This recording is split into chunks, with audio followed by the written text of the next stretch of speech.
estradas municipais que foram danificadas por conta dos eventos climáticos extremos ocorridos. Com a palavra um dos autores para a leitura do requerimento. Requerimento número 34 de 2024, pedido de informações ao prefeito, conforme inciso 3 do artigo 176, solicitam informações ao Poder Executivo Municipal acerca dos planos e ações de reconstrução relacionadas às ruas e estradas municipais que foram danificadas por conta dos eventos climáticos extremos ocorridos.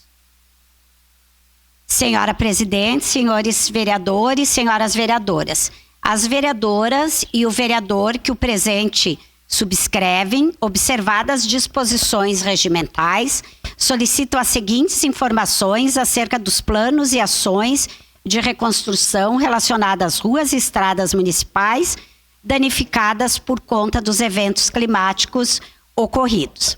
1. Quais estradas e ruas sofreram avarias em decorrência das chuvas severas de maio de 2024? Solicitamos que essa informação seja detalhada por subprefeitura, região administrativa. Quais estradas e ruas foram completamente ou parcialmente recuperadas até a presente data? 3. Existem estradas ou vias que permanecem bloqueadas? Se sim, quais são e qual o motivo do bloqueio contínuo? 4. Existe um cronograma básico ou detalhado para a reconstrução das estradas e ruas afetadas? Solicitamos a apresentação do cronograma, se possível. 5. Foram apresentados planos de restabelecimento à Defesa Civil? Caso afirmativo, solicitamos a apresentação desses planos, incluindo datas de apresentação e conteúdo detalhado. 6. As obras realizadas através do trabalho voluntário que utilizaram máquinas particulares para a recuperação da mobilidade estão sendo monitoradas pelo poder público? Se sim, de que forma está sendo feito este acompanhamento? 7. Existe algum tipo de apoio ou cooperação entre o poder público e as empresas que estão participando das obras voluntárias? Se sim, favor exemplificar e detalhar a natureza desta cooperação. 8. O poder público municipal possui algum plano de ressarcimento aos contribuintes que contribuíram financeiramente para essas obras? Se sim, quais são os critérios e procedimentos adotados? 9.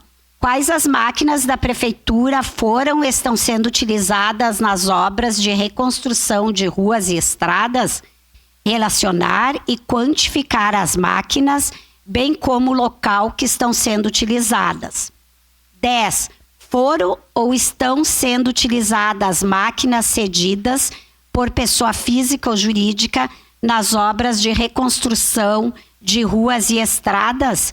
Relacionar e quantificar as máquinas, bem como o local que estão sendo utilizadas. 11. Houve contratação de empresas de terraplenagem para auxiliar nas obras? Se sim, favor relacionar os quantitativos e os detalhes destas contratações. Caxias do Sul, 26 de junho de 2024, 149 da colonização, 134 de emancipação política. Assinam esta vereadora, Rose Frigerio, líder da bancada, Stella Balardim da Silva e Lucas Carenhato. Em discussão.